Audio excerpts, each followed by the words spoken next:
Good morning, assalamu alaikum, and good evening across the Atlantic. Welcome to the Islamophobia Files, the podcast where we examine the structures, history, and everyday realities of Islamophobia across the globe. In each episode, we explore how systematic racism and exclusion shape the lives of Muslim communities, and how people resist, organize, and imagine alternatives. I'm Dr. Hatem Bazian, and today we turn to Ireland. In this episode, we are joined by Dr. James Carr, author of Living Islamophobia: Racism and Resistance in Ireland. His work provides one of the most comprehensive examination of how Muslims in Ireland navigate the entanglement of state policies, social exclusion, and everyday racism. Through both qualitative and quantitative research, Carr highlights the ways Islamophobia is institutionalized within neoliberal governance, while also showing how Muslim communities resist, adapt, and build solidarity. Today, we will discuss the unique Irish context, the global resonances of his findings, and what lessons we can take in confronting Islamophobia wherever it emerges, and possibly some of the strategies that they have deployed. So, welcome, James. It's good to have you with us. I know you just came out of your class teaching. So, maybe just a general question: what drew you to the research on Islamophobia in Ireland? Was there a particular incident, a spark, something that happened that draw you into this research? Assalamu alaikum, Atam, and everyone listening. It's good to be with you this evening. Jazakallah khair for the opportunity to chat and have a conversation with you, and it's always good to see you, Atam. A very simple question, or a simple answer to your question, I should say, and that is, as a sociologist or aspiring sociologist at the time, I was struck by and this I think is something that brings so many people to what we do. Is how has the so-called global war on terror been impacting upon Muslims within the Irish context? What was unique about the Irish experience? What were the nuances, the curvatures of anti-Muslim racism or Islamophobia in Ireland? And this was really the question I had. And that question led me to quickly understand that, well, we know very little or next to nothing in the Irish context. So this was back, we're talking 15, 16 years ago, and my early research took me to try and figure out what is happening here, what is happening with Muslim communities. And to be honest with you, I was struck by a number of frustrations, I guess, at the outset, but maybe not the unsurprising frustrations, right, in a kind of a race-blind kind of post-racial world that we're in. At the time, we had very little data on racism in any form, in terms of what the state might capture, and certainly within civil society as well, we didn't have anything that was say formalized, and that's racism in a broad sense. And then if we try to go into the various forms of racism, and I'm talking in like at the if I can say this without diminishing the importance of the experience. This is the incidental. We're not even like thinking about systemic, right? We're just thinking about the incidental, the hostile act, the discriminatory act, and so on. So what I could see were our data was so bad on racism. I think the state here in Ireland started gathering data on racism around 2003, through like the police data, and then after that, there've been problems year on year since, but we knew very little. It was all anecdotal. There might be an odd report that would be published that would speak to the experiences of an individual. Maybe she's in a store, for example, and somebody makes a comment or is abusive towards a Muslim woman, and then that gets picked up in a report somewhere, but we knew next to nothing. So my question came from the space of, well, what is happening? How are Muslims being impacted within Ireland? How is the average Muhammad, the average Miriam being impacted by this phenomenon? And then to try and unpack, and then I guess plug Ireland into the international debate, because honestly, some of the first things I encountered were, sure, we don't have that many Muslims here, you know? Well, as if there should be a bar, right? Ireland is often perceived as being homogeneous, and there is no other community. So how just finding Muslims possibly is also one of the things to affirm that they are there. It's just we don't Mhm. see them, maybe. Well, this is the thing. I mean, we have in Ireland, we like to think of really problematically. We like to think of, and we're perceived as. So we have a huge cultural industry of Irishness, and it's a massive industry. And we have, we're a small island. There's 5 odd million of us here within our island. Within the Republic at least, and there's another maybe million or so in Northern Ireland. But speaking within the Republic of Ireland, we have this idea, this kind of myth, and actually it's something. I'm obviously I was kind of preempting the conversation that we're having, and I was thinking of Fanon and the pitfalls of national consciousness, right? So we have this True. national consciousness historically of Irishness as being, well, there's an exceptionalism where we've always been this white Catholic nation, but that in itself is super exclusionary. I mean, it's exclusionary at a very obvious level when we think about our minority ethnic communities here, like the traveller community, for example, who have been subject to some of the most horrific structural racism within the state for generations. And it impacts, I mean, the very, very clear structural impacts in terms of higher mortality rates, higher rates of death by suicide, higher rates of discrimination, unemployment within the traveller community. It's really, really to the fore. So of racisms within the Irish state, that the racism towards the traveller community is very well established, but so too are racisms based on what we would think and associate with empire. Because, and I remember having a conversation with colleagues about Ireland previously, when we think about Ireland as being sort of exceptional, that people in Ireland are pro-Palestine by and large. We've we identify. You can hear ads on the radio here that don't mention Gaza, but they mention our memory of famine, right, and our memory of poverty, and why we should care. So we have a messiness in terms of how our ideas of Irishness have evolved, right? So we have. And I really was struck by Fanon when he was talking about these pitfalls of national consciousness. So we have our legacy, if I can call it that, which is something we don't speak about our role in empire. So there were Irish people involved in empire, and then we have our role, which is something we prefer to speak about, which is counter-empire, the kind of counter-hegemonic Irishness. But then we have, over the course of generations and decades, we have an institutionalization of a certain form of Irishness, which is in itself exclusionary, which brings us back to Fanon and the pitfalls of consciousness. So we create that, well, to be Irish, to belong in this island of ours, this little space that we inhabit, then one needs to be white, for example, one needs to be Catholic, one needs to be heterosexual, one needs to be a member of what we refer to as the settled community, as opposed to the traveller community, and so on. So and then you see more recently, over the last 20 odd years, notions of bloodline race, of Irishness on bloodline terms. And so you can, a person born in the island may not get citizenship, but somebody who has a grandparent, they live in the United States now, they have a grandparent in Ireland who came from Ireland, whatever, many decades ago, can make a claim to citizenship. So you have this real horrible sort of messiness there. So Irishness is as we understand it, and I'm doing, because there's so many scholars who've written about Ireland as a colonial, post-colonial state. It's really complex, but it's not the what we often think of, right? It's not the Irish were subjugated and therefore they identify with all the subjugated peoples of the world. Unfortunately it's not as. You began your conversation about the war on terror and how you wanted to see how the Islamophobia emerged within this broader landscape, and it's ironic and interesting because Ireland experienced with the British history of colonization, Right. You would think that they had an antidote to the whole framework of the war on terror and terrorism. So how did that navigation of both the history legacy of Ireland while shifting to actually focus on the Muslims as almost the paradigmatic type of terrorist that needs to pursue, and how that shapes Islamophobia in the Irish context?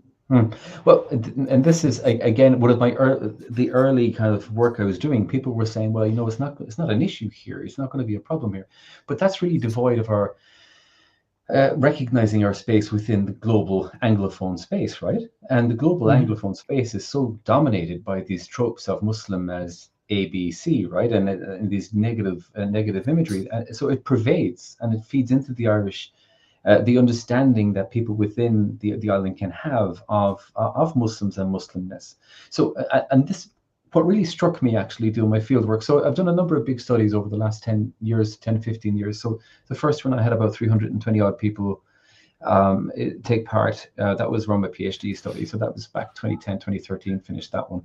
And I remember reading the literature at the time about what anti-Muslim racism is manifesting like, what sort of tropes are there, what kind of form is it taking. So, you know, the stuff we're familiar with now in terms of the gendered element to it and the higher level of, we'll say, prevalence of hostility and discrimination as lived by Muslim women who are visibly Muslim in particular.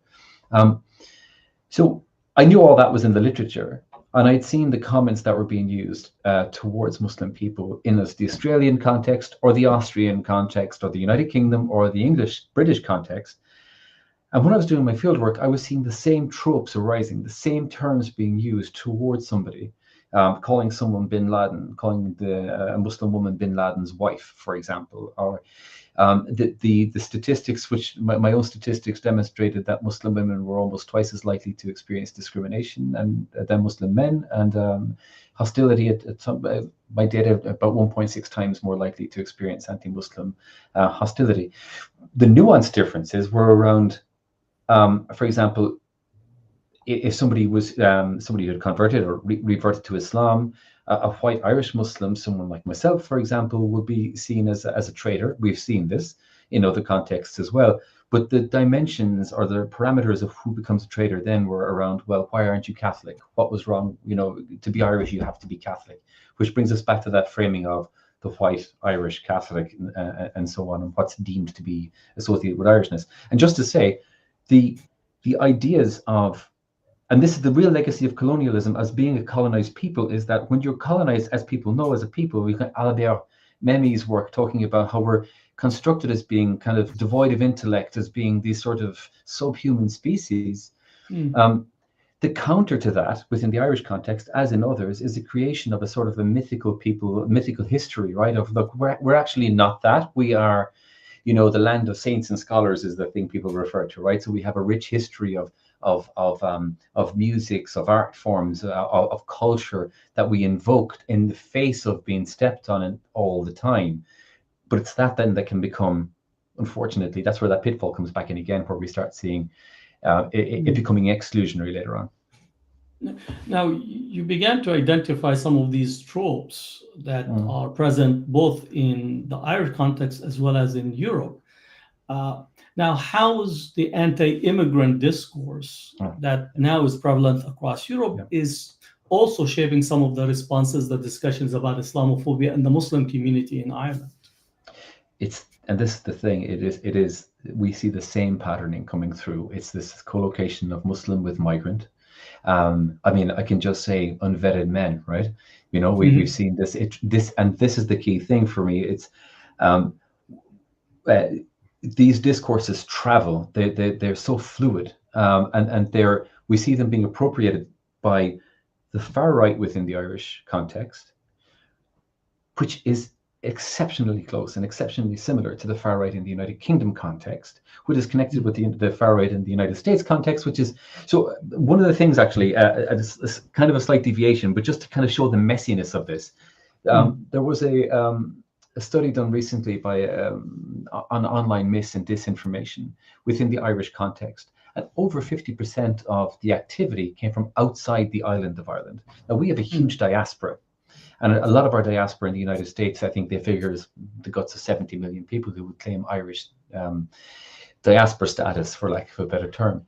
And we know the sort of discourse that's prevalent in the United States, right, around Muslims and Muslimness. We know the kind of discourse that's in other contexts as well. So we see this feeding into the Irish context as well, and really, coloring how the public imaginary about Muslimness, about Muslim men in particular. There's a sort of a worrying disposability in the discourse, because we see this also happening in Palestine when people talk about the deaths of men, for example, that it's somehow more acceptable, which is obviously incredibly problematic.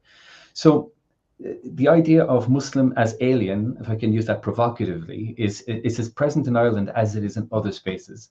And again, back to the ideas of exceptionalism, back to the ideas that, you know, within Ireland, we've always been this sort of progressive, anti-colonial, anti-empire state.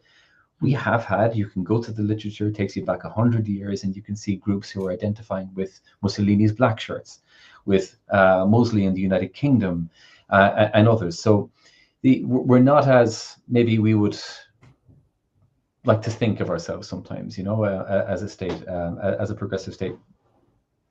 But maybe there are differences between the institution of state and the people as well. So the pro-Palestine support, for example, is a key in that side. Yeah. In your own work, you have focused on the role of state institutions in shaping Islamophobia, shaping Islamophobic discourses. Can you give us some examples how some state policies shape the Islamophobic context and framing within Ireland? Mm-hmm. It's not actually the policies, Hatem, it's the absence of policy, really, which is the key thing. It's the absence of policy around if you look at the United Kingdom context, counter-violent extremism, prevent, it's very clear, it's very in your face, right? So we have that here as well, but not to the same extent. It's not as visible, it's not as explicit as it would be in the United Kingdom. And that possibly is informed by our own history as being a suspect community, back to Paddy Hilliard's work in the 90s around Irishness.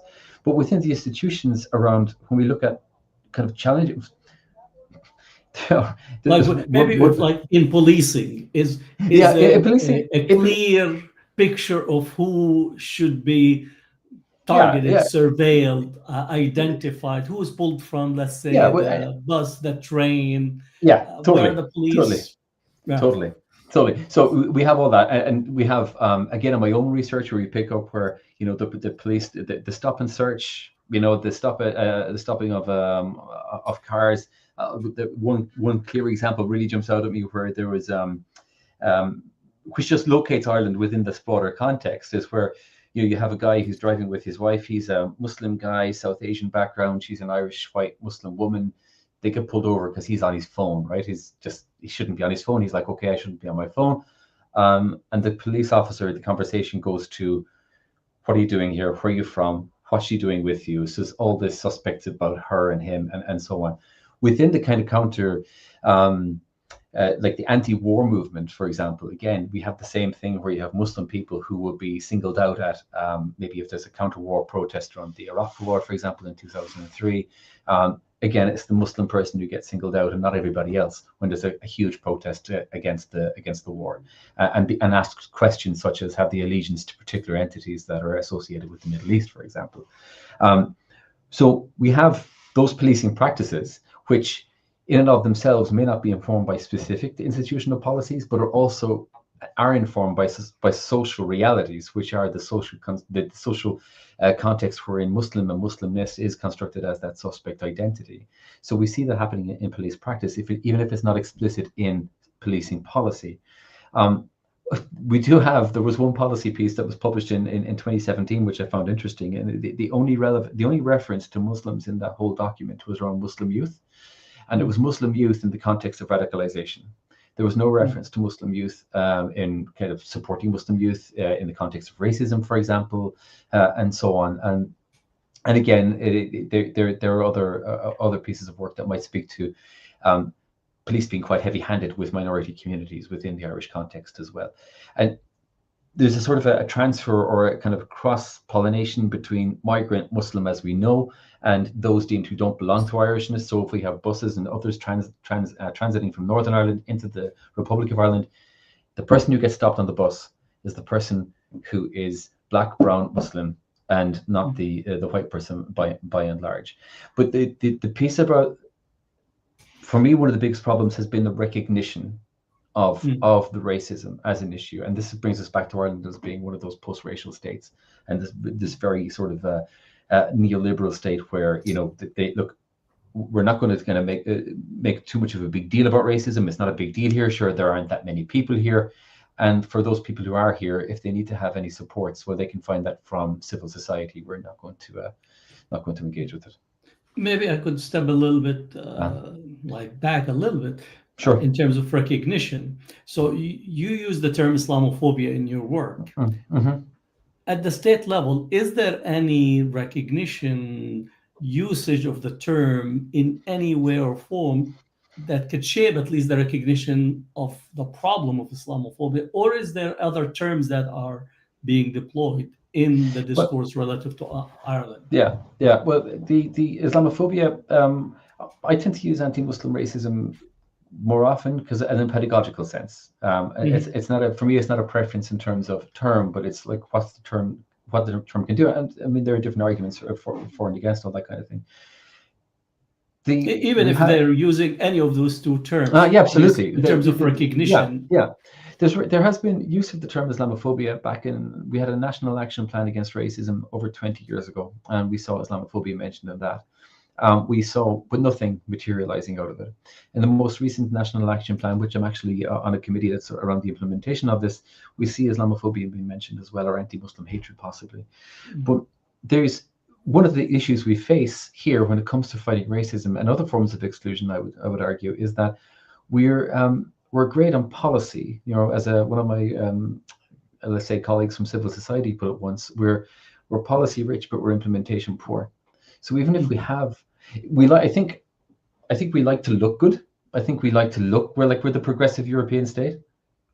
We have all these lovely policies, but I question the implementation and the level of implementation of these. You know, I find it very, very frustrating. So even if there is recognition in that sort of box ticking sense, beyond that, I still need to see something meaningful happen, to be honest. Now, you have been doing work on the educational front in terms of challenging and trying to develop strategies of So Sure.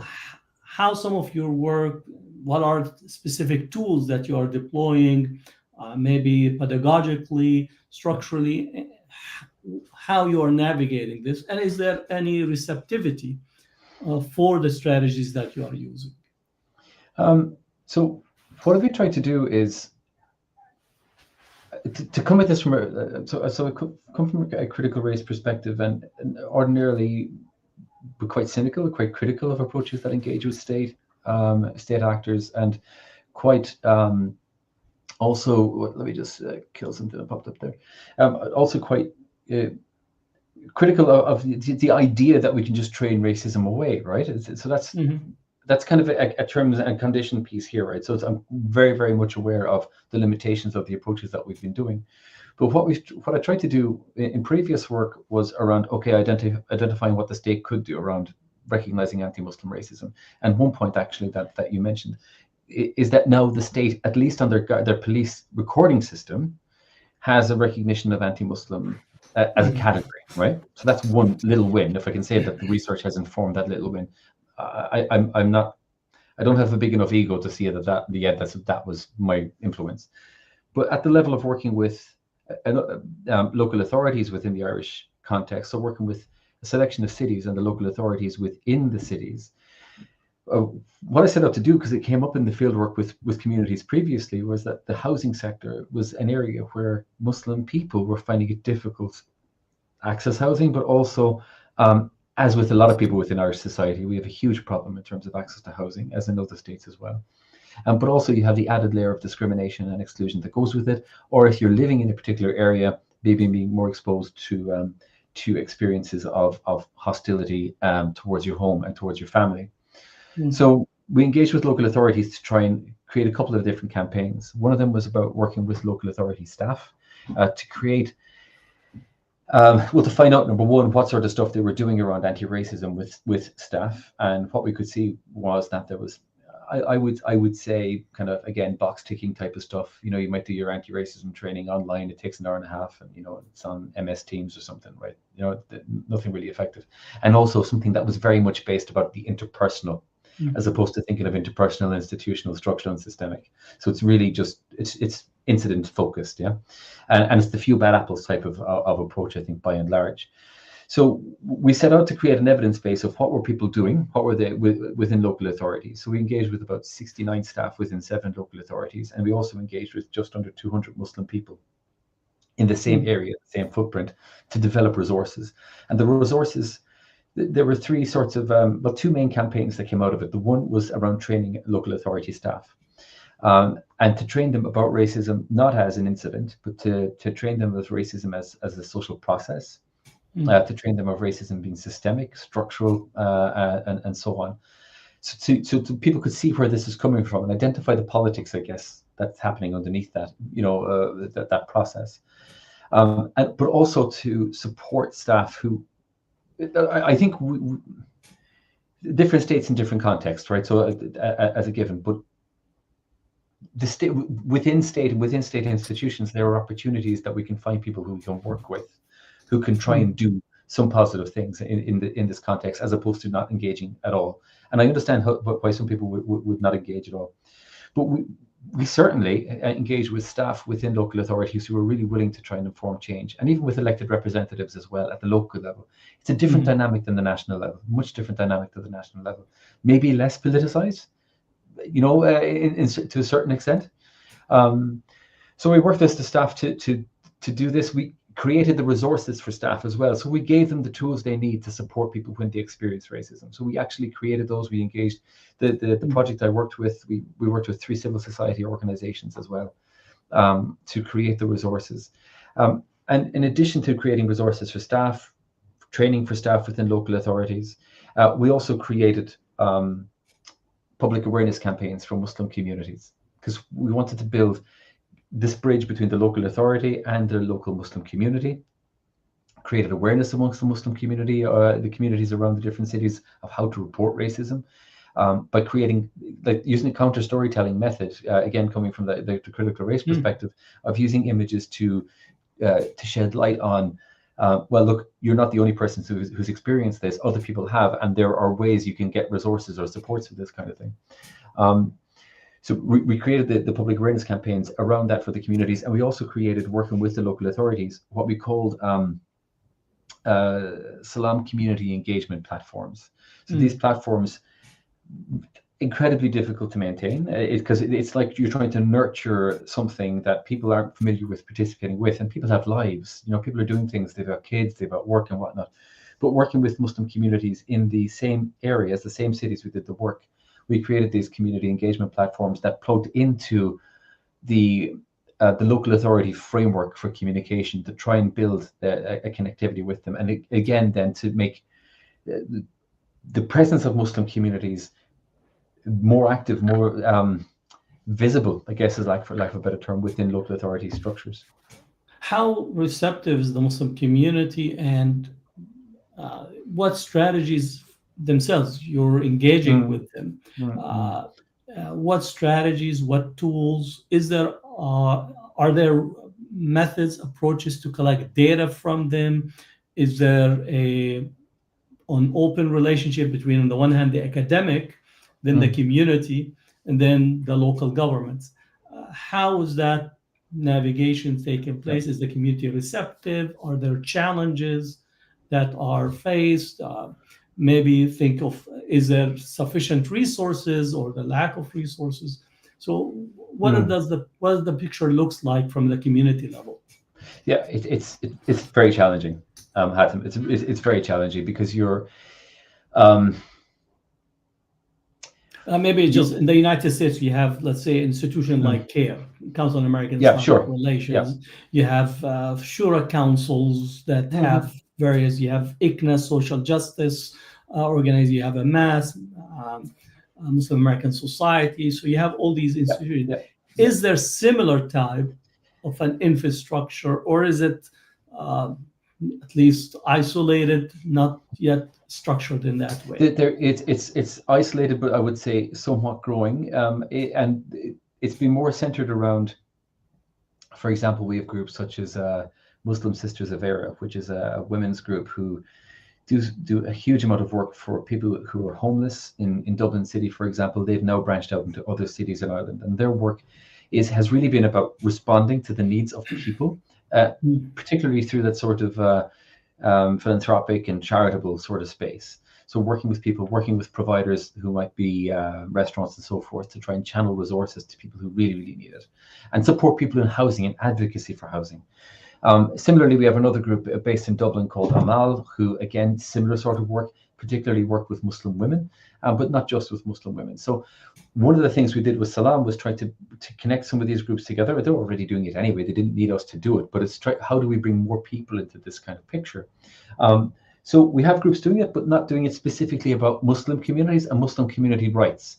You have, of course, you have kind of the leading Islamic centers within the country, which would be engaged and have been engaged, but more so they're engaging with the religious needs of the communities, right? So they're dealing with what people need for to satisfy their needs from a religious sense, as opposed to specifically a community sense. And oftentimes within the community, you will find a sheikh or someone who will say, look, that, Islamophobia is not a thing. There's nothing to worry about here. Let's not talk about this, or turn the other cheek sort of approach. And you say, well, no, it's not as simple as that, right? It's something that needs action and deserves to be given action. So what we've tried to do with the Salam groups is if we can plug people in with the local authorities, then they have access to platforms around local policing, for example. And you could be on a local policing board, or have a voice at that table, which is otherwise absent. And it's not just the usual suspects either in the sense of, you have some people within the community who are very, very active for community needs. What we try to do is try to broaden that to get more people in. But we're going. The groups have been meeting now for the last 2 years, year and a half, really. And it's bumpy, but we'll meet again, inshallah, in a few weeks, and we'll see if we might need to take a change of direction. The idea was, Hatem, your question about me as the academic in this, I am an academic in this, and I don't think my idea was, this isn't my space to lead this. And it's been suggested that, will you lead these groups? And I think, no, I'm not the right person to lead this. This needs to be people within the community who are, kind of at the coalface all the time. I'm a white Irish guy who didn't change his name and became Muslim, right? Okay, you know what I'm saying? So I have access, and I also have access to different spaces that with others within the community don't have. So for me, it's about how do I create pathways for people, right? Yeah, you touch on an issue in here about individuals from the religious community saying that Islamophobia does not exist, not a problem. So, and I do want to ask a question about the track of assimilation, integration, which tries to find the path of least resistance, see of the problem as interfaith, negotiating access, versus thinking of the problem on the topography of race, that Islamophobia is a type of racism. So how prevalent is the positioning of the Muslim community in a sense of pursuing integration, assimilation, road of least resistance, versus actually recognizing that we're dealing with a race and racism structure? I think, and our history as a state here, and the role of religion within Ireland as a state, which is something that has been a very strong element of Irish identity. So practice and having a faith, as opposed to, we'll say, for example, the French context, the laic context, it's quite different. So the idea of freedom of religion is something that has been there with us in our constitution from dot, right, as a republic. So in that sense, the idea of Muslims and as a religious body having access to rights here is something that's not seen as an issue. Okay. There is this when it comes to these questions, and we see this again, and this is where we go back to the same patterns. If it comes to, for example, building a masjid somewhere, and what sort of local resistance is going to be there, you'll see the same things around parking concerns, right? All the stuff we're all familiar with. So I think when we talk about Muslims and understanding Muslims and integration, it is very much through a faith, a group sort of basis, and the interfaith space around addressing these kind of things. And the recognition, and this is one of the things I've been pushing for, as I know you and others have been as well, is the recognition of this as a form of racism. And then with that, the attendant responses that are required. So how we deal with racism and all forms of racism that manifest. But It certainly has been you do see people still leaning in to the interfaith as a sort of a way of, we'll resolve all the issues. It's a kumbaya, let's group hug, and we won't have racism anymore, or we won't have Mm. Muslims experiencing that, which is a gross misunderstanding of what's happening. Now, are you noticing maybe a generational difference in how younger Muslim relate, deal with, confront Islamophobia versus older generation? And Mm. what is the cutoff line in terms of this generational difference, if it exists? Well, I think it does. I think it does exist. I'm like, if we look at migration patterns to Ireland, I mean, of like when the communities start to be set up within Ireland, from small, low numbers of the hundreds back in the late 1950s into the 1960s, up to what we have now, which is still small population-wise. It's 80-odd thousand, but it's 1.6% of our national population. We are a small Mm. people, right? A small number of people.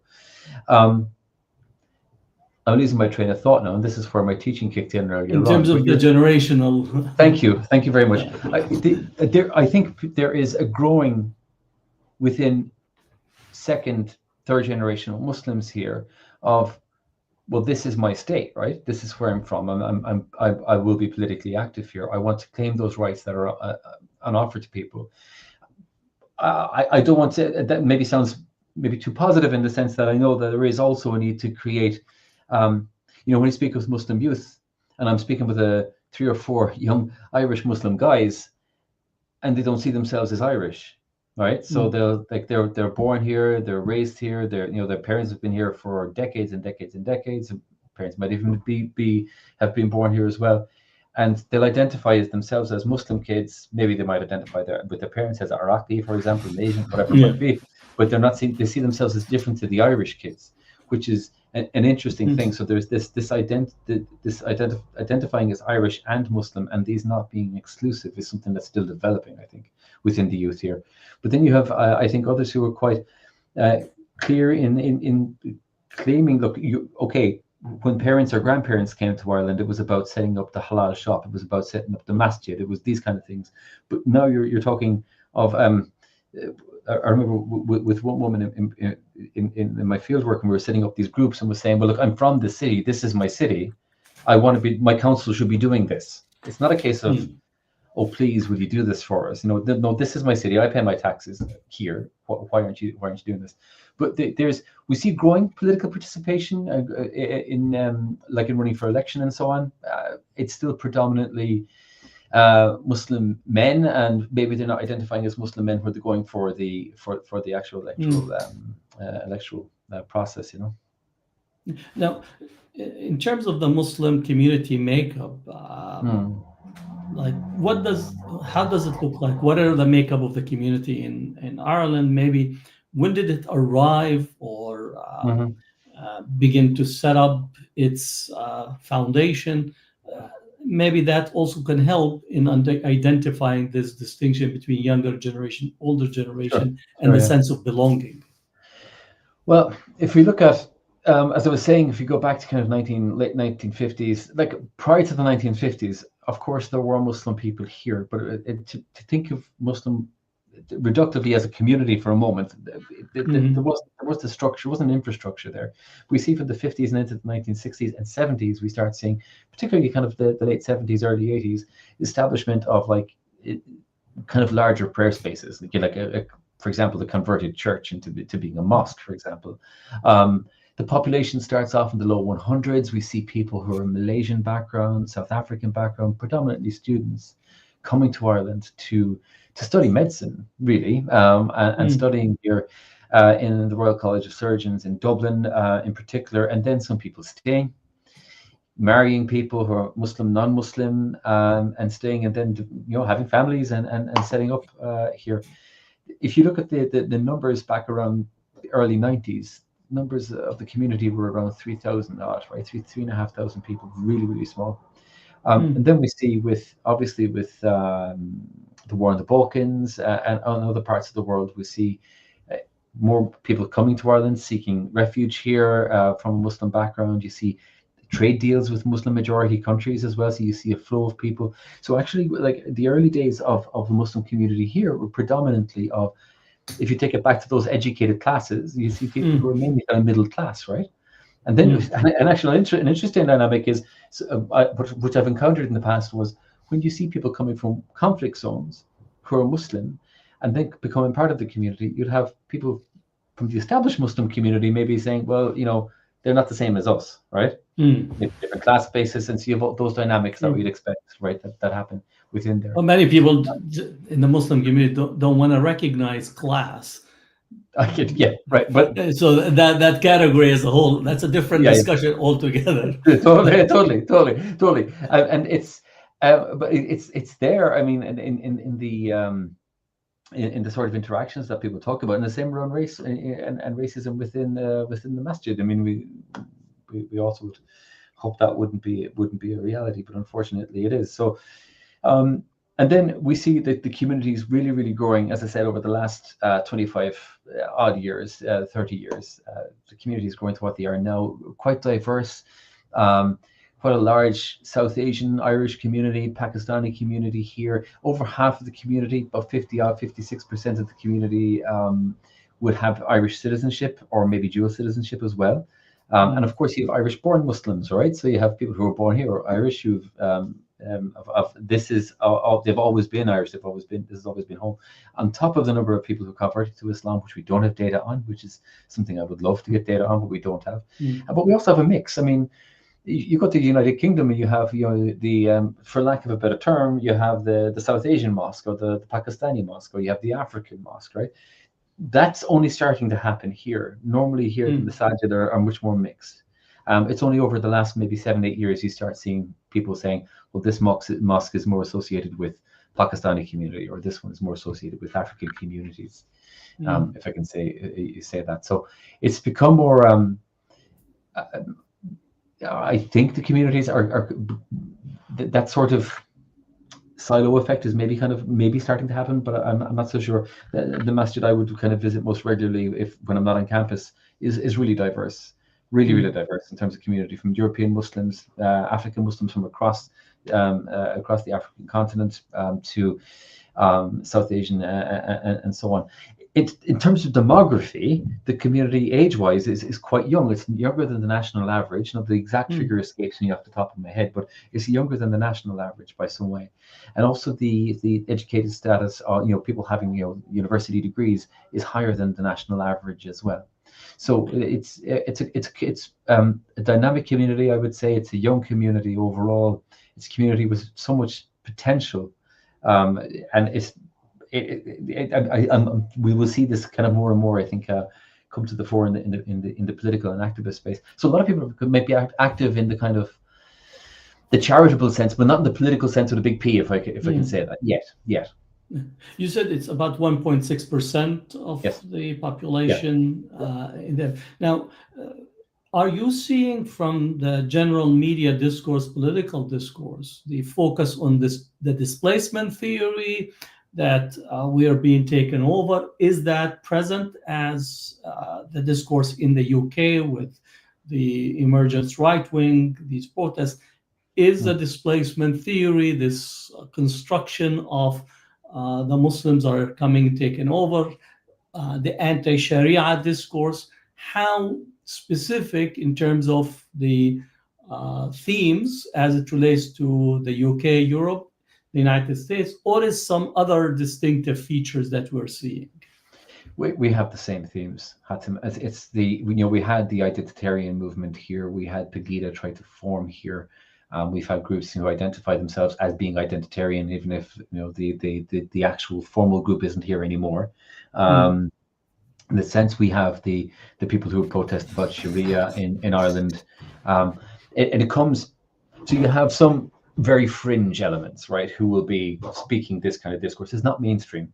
We don't have anyone really in mainstream politics who's talking about that. So just still at the fringes. What I would say is, I don't think we're far off having it in the mainstream, in a sense of having a very overtly far right group there. I think what's probably lacking in the Irish context is a charismatic leader for them to get behind, because the connection between I mean, it's super messy because we have, traditionally in Northern Ireland, you'd have unionist communities who'd be more associated with the United Kingdom, right? Who would be associated with. I mean, you could even see in certain areas within Northern Ireland on the murals, you'll have lots of British paraphernalia, and you also have Israeli imagery there as well. And then on the nationalist side, you would see Yasser Arafat, for example, on a mural. You'd see Bobby Sands, who you may be familiar with, and you'll see notions of Irish republicanism and nationalism in that sense. We've had this unusual, it's kind of walking contradiction in many ways. I mean, unusual bedfellows in the strongest possible sense. You have people within the Republic of Ireland using the tricolour, invoking ideas of Irishness and who belongs here and who shouldn't be here, like unvetted men who bring Sharia and all this kind of thing. And you have these guys getting into bed with unionist groups. So we had this image last year, or earlier on this year, of somebody marching with unionist groups in Northern Ireland who are, Union Jacks, the whole 9 yards, and a tricolour at the front, walking with these people, and it's like these are polar opposites. I mean, politically, historically, right? I mean, what is this? So, but what you see is you have groups who will be countering Sharia, who would be There's one particular individual who he was speaking at the European Parliament a number of years ago, who started his speech at the European Parliament by doing a Catholic prayer, very clearly a Catholic prayer, who goes and talks about, uses the Irish language about who he is and so on. And it's rumored that these guys are very clearly connected with unionist groups who, up until like, I don't know what, 10, 15 years ago, would have seen an Irish accent as the enemy, for like a better term, or certainly would have engaged with some sort of derogatory language maybe about Irishness. So we have this real messiness where the right-wing United Kingdom groups their messaging is infiltrating the Irish right-wing groups but the symbols are the same. So you might have seen in the UK where all these flags are going up around these flagpoles and on the street. We have the same thing in Irish cities now, but it's not the Cross of St. George. We have the Irish tricolour going up around city locations, and it's the same vibe. It's to send a message of who belongs here, and Ireland is very much framed as Catholic. When I've been out with people around the Ireland Palestine solidarity campaign, we were on the street recently where these far right groups went past us, and they stopped and they had like huge Christian imagery on their flags and so on. And one guy stopped and was blessing himself in front of us, because obviously everyone in that group is supporting Palestine. So then obviously everyone must be Muslim or there are Muslims in this group and so on. So it's really, really messy. But the great replacement's there. It's there. You get the odd muttering from a mainstream politician. What's interesting is we had last year in local elections, we start seeing some breakthroughs of far right people who would on a far right ticket, which we haven't had before. We had a little bit at the European elections, but mainly at the local election level. And the national elections we didn't have, thankfully, but there was a real fear. There was a real fear in the national, and some of the electoral paraphernalia you would see on the lampposts and stuff had this image of, this red-headed young Irish girl, with the green eyes. She's so Irish and so white, and like, don't let them come here, and that was not. You can go onto the Irish Freedom Party or National Party or all these others, and within that somewhere you will find something specifically around migrants, and also very much about Muslims as well. Now, you touched on Palestine and the framing of Palestine, then images relative to Israel, flags, and so on. So how is the Palestine at least issue at this point playing into this attempt to rally the right wing and identification with Israel, and then identification with a particular strand of Christianity? How is that being at least put out in public, and what are the at least governmental reaction, or at least mainstream, maybe left politicians respond to it? The overwhelming support, I would say, and I'm a social scientist and I hate speaking without having data, right? So I'm like, Data, want data, right? But but the overwhelming support in the discourse, by and large, on the street, is pro-Palestine and pro-Palestinian rights and anti the genocide, and so on. But you do have those who will, as I saw even the other day, people will say about free the hostages, right? And I think that's also coming from that sort of a particular Christian perspective as well. Maybe not necessarily a Catholic perspective, but certainly a Christian perspective. So you do have those on the on the right, on the conservative right, that will be certainly less predisposed, shall we say, or less disposed to supporting Palestine. But and this is what makes it maybe a little bit difficult to see it, is that the overall sort of drive within popular discourse in Ireland is that what is happening in Palestine is a genocide, and it has been at that stage at the level of the average Joe for quite some time. So those voices, those other perspectives, while they're there, are maybe less vocal than you would see in other contexts. Now, as we're getting closer to wrapping up, what are forms of solidarity that you're seeing between Muslims on the one hand, other marginalized groups in Ireland, and also a regular Joe in terms of, or Elizabeth in relations to that? Is there solidarities? What form of solidarities are taking place? And is there a space that is increasingly opening, expanding, or is it too early for that to be at least taken? I was just in France in the summer, and there's solidarity between Muslims and Pan-Africanist solidarity within the Asian landscape, individuals who are Chinese background and so on that are active, so on. Is there similar type of solidarities that are developing, and also the regular Irish, whether it's in the religious institutions or others? Is there that type of solidarity? There's a huge solidarity between, we'll say, regular Irish and with Muslim communities around Palestine. That's really strong, and from different groups within Irish society as well. So you have people who are on the street for LGBTQ plus rights, for example, who are to the fore of pro-Palestinian rights, and really vocal with that. And then we have obviously Palestinian community here, so even more students joining us from Gaza in the last couple of weeks. So we see the support for Palestinian people who've come here, and especially more recently, but historically it's been there as well. We see that kind of growth with the communities actually around the Palestine issue, and I don't know how much this has got to do with things around migrant rights and so forth, but we don't see like the Masajid aren't out on the streets, right, with every day with people who protest. So what I found interesting when we look at the Palestine solidarity campaign here and the activities around there is you have a real mix of people. You have Muslim community members from who are on the street there, and then you have people from every sort of class hue there. So you have your middle class people to people who are your average Joe, again, if we can use that without sounding derogatory as such. But you have a mix of people who are out there and who are out there every week in, week out, trade union and so on, who are around supporting Palestinian rights.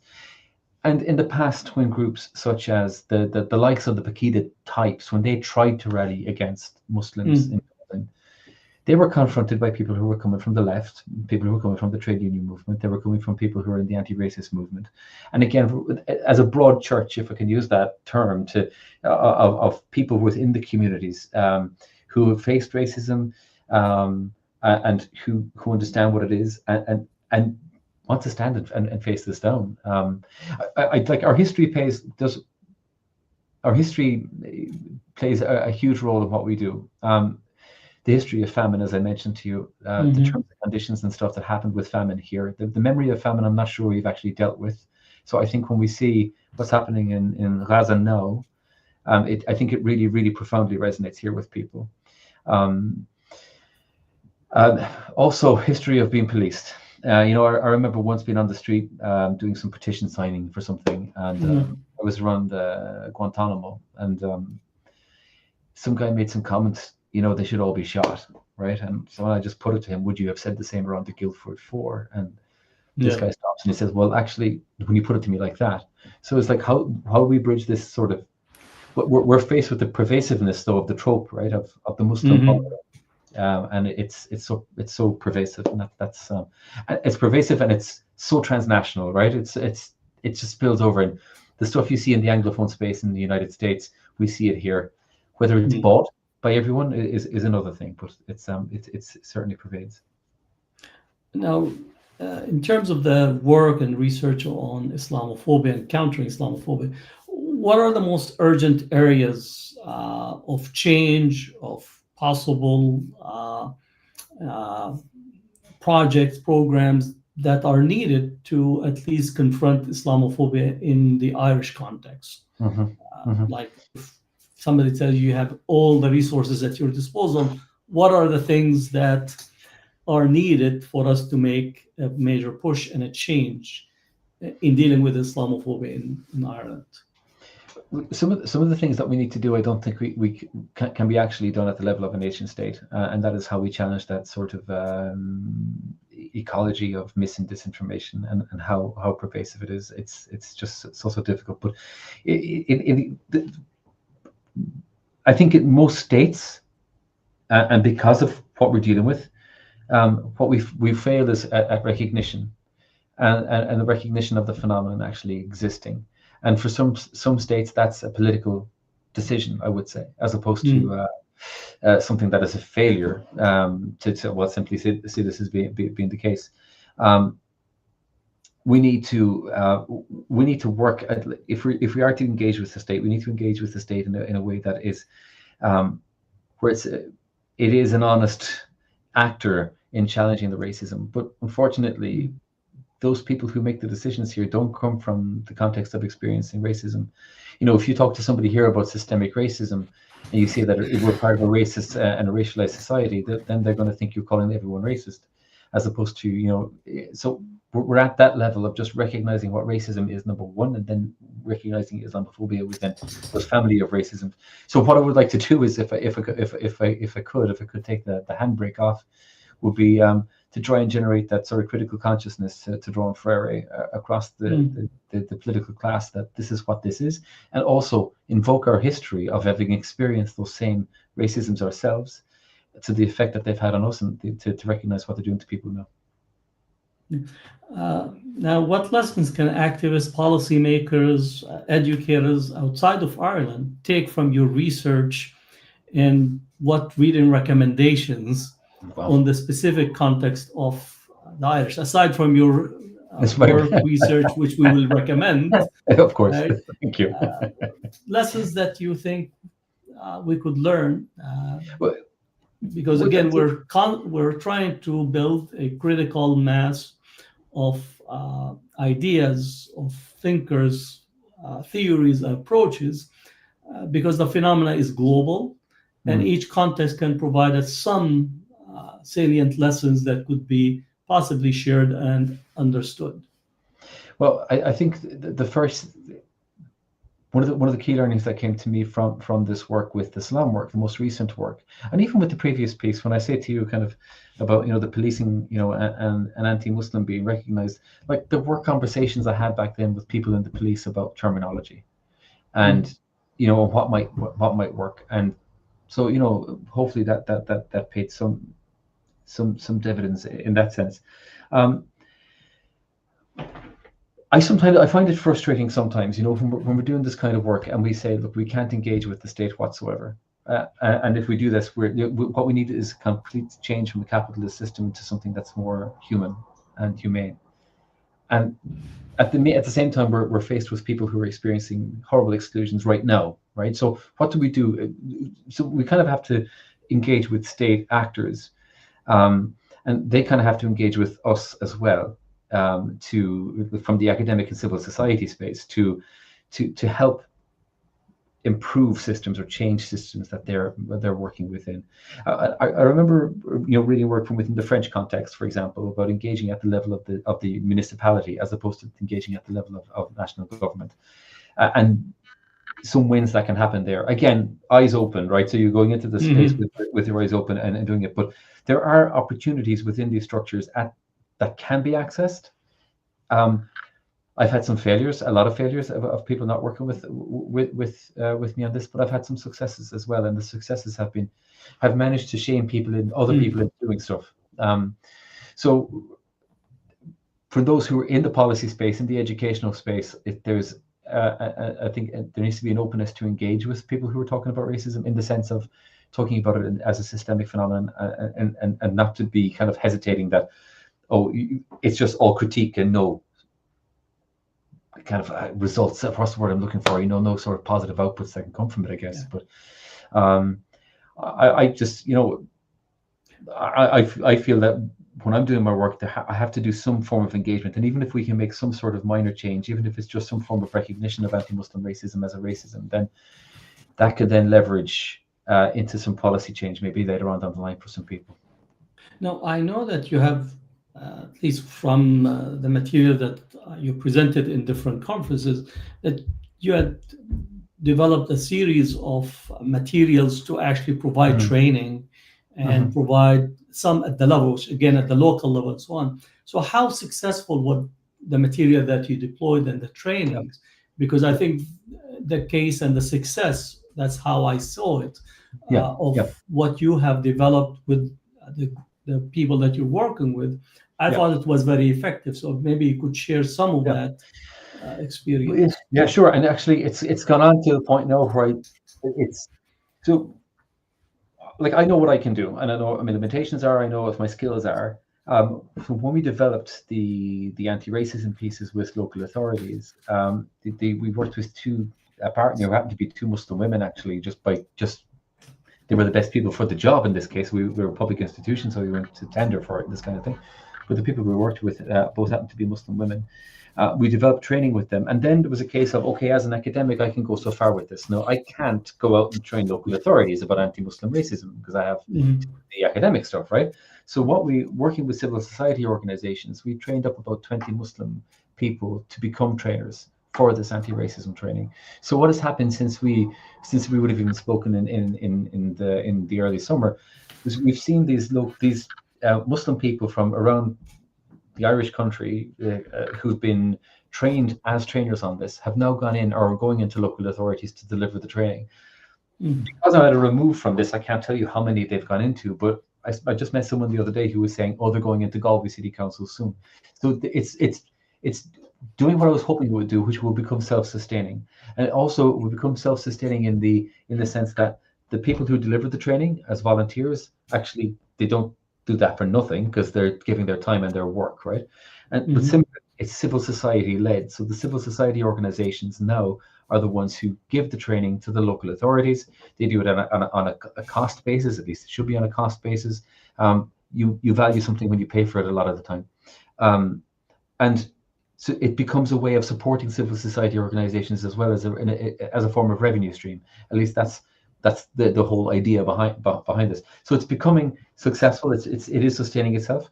The other resources done around the public awareness campaign. I'm really looking forward to doing some work with Amina Isat Das. You'll know Amina from Montfort University. So we're in Leicester in sort of early mid-November, where we take the resources we developed for the Salam campaign here around the counter-storytelling piece, and we will do a series of workshops in Leicester city centre with, I think it's in a shopping mall with people. So again, that's taking the resources to another level. So we'll do some more work and try to develop more outputs of that. But they really are kind of community facing and public facing as much as we can. Obviously, the training for local authority staff is different, but when we're in there, when that training is delivered to local authority staff, they leave with an understanding of racism that is processual, that is a social issue and political, right? As opposed to being incidental. And they're also leaving with the tools to support people when they experience racism, or at least point them to supports and do something with it. So, inshallah, it'll get even stronger. But it's civil society and it's communities led, and as the academic, I can kind of take a step back and just make sure that the resources are there for them to use, and which is wonderful. Great. What's your next research project that you're working on? Next piece of work is working with two civil society groups, Muslim civil society groups in Europe, to look at try to see if we can find a common way across different states of measuring anti-Muslim racism. We can create kind of comparable data sets across different states. So that's with two civil society groups, Claim Alliance in Berlin and Dokustella in Vienna. So yes, we're hoping to we will be working together in the next year. So yeah, inshallah it'll work well, and we'll get some good insights from that. Thank you, James. You have enriched us in this conversation. It's wonderful that we're able to talk about the Irish context and go through, meanders from one topic to the other. But it leaves us hopeful that the work is continuing in different fields. James Carr's works reminds us that Islamophobia is not only about individual prejudice, but about systematic racism embedded in state policies, social structures, and global economies. Yet, within these pressures, communities continues to resist, adapt, and reimagine futures grounded in justice and equality. Thank you, James, for sharing your insight and research with us. And thank you to our listeners for joining this episode of the Islamophobia Files. Make sure to join the conversation, share this conversation if you find it valuable, share it with your teachers, academics, and anyone that is interested in countering Islamophobia. Subscribe to our podcast, share and continue the conversation. Until next time, let's keep exposing, challenging, and resisting Islamophobia in all its forms. I'm Dr. Hatem Bazian. Until next time, Assalamu alaikum wa rahmatullahi wa barakatuh.